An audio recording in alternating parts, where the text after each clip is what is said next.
So we got everything set up, so I'll hit start here and it'll start flashing lights, and then the part will show up on the screen. That's it? This is it. So you can see, you know, it kind of looks like our part. We have these samples. Okay. So these I drew up so that they would be non-uniformly strong. So this side is much thicker than this side. All of these were printed down flat. And so what we want to do here is we scanned these before we're stretching them. So now we're going to stretch these out a whole bunch and then see if we can measure how the material deforms based on how much force we put on it. It's going to be cool.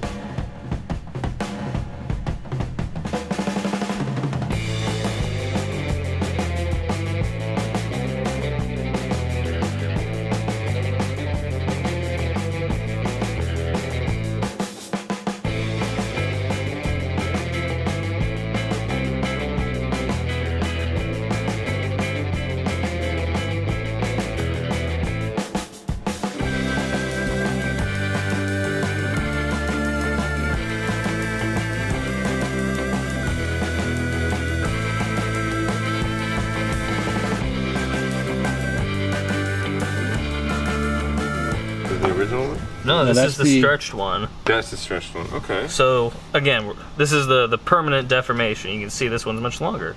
Sweet. And that was at 151. Yep. So now we'll probably go more than that.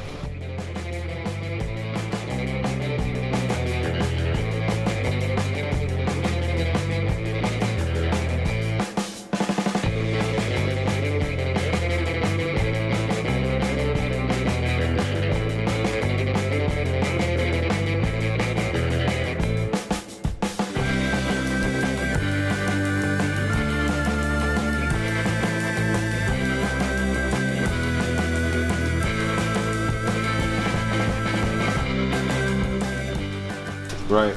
So this was 150. This is 200. It's longer. Getting progressively longer. I'm really happy this is working.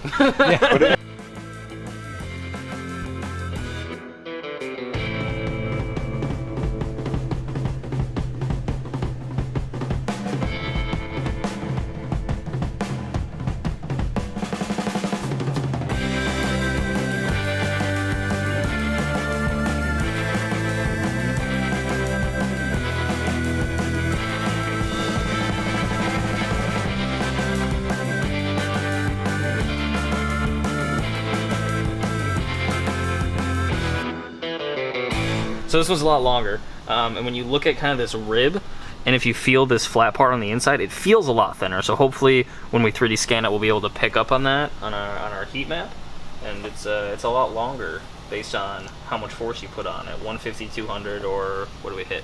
240, 245, 245, Yeah. 250, around there. So Cool. Okay. Let's scan it. All right, so it's day 2, and we're back here at CAD Dimensions, and Adam and I are in the back shop here, and we are standing here with the part that we had yesterday that we put through the test, and we have the last one, which is the last, well, this is one that you designed, really, to withstand different variables, right? Right, so we designed this part so that it could kind of bend non-uniformly, so this part would bend, in theory, faster than this thicker part. And so what I did was I already 3D scanned our first 2 samples. This is our last one, and we're going to walk you through kind of the process of what we do and how we can compare this to the CAD model and actually measure how much it bent during our testing. Very cool. So, step 1 in this process is, in order to make it scan ready, what do you have to do with John Madden's favorite product? Right, so boom. because this part is black in color, it's hard for optical scanning systems to see. So we're going to spray it with this foot powder. That way it'll turn white, and this will make it scan much more nicely.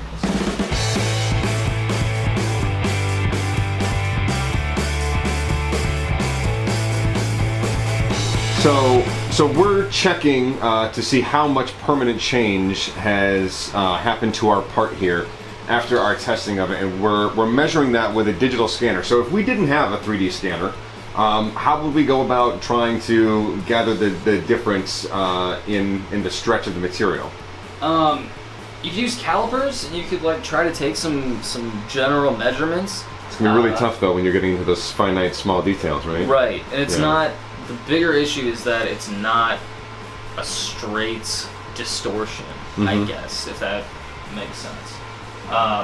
Because we designed it to break or to stretch unevenly, that's what makes it difficult to measure manually, but it should be really easy to do with the 3D scan. So we got everything set up, so I'll hit start here and it'll start flashing lights, and then the part will show up on the screen.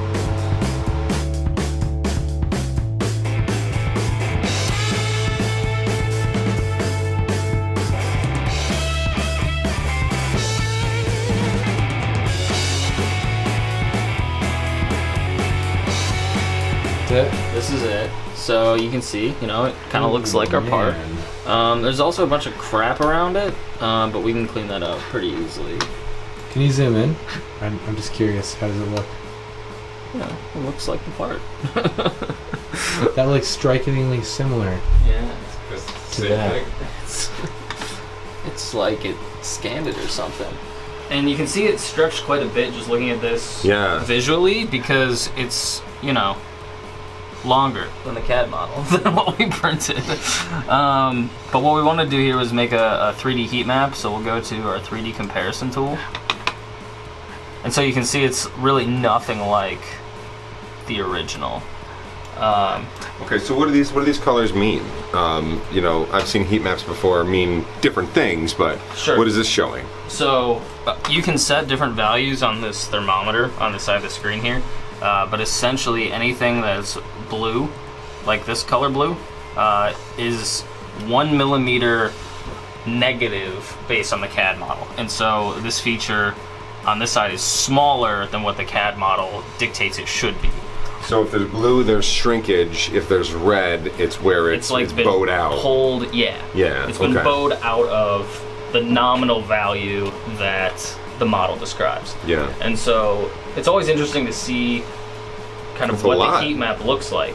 And so this one's pretty far from, has been pretty distorted from the original CAD model. Blue on that side and red on the other side. Yeah.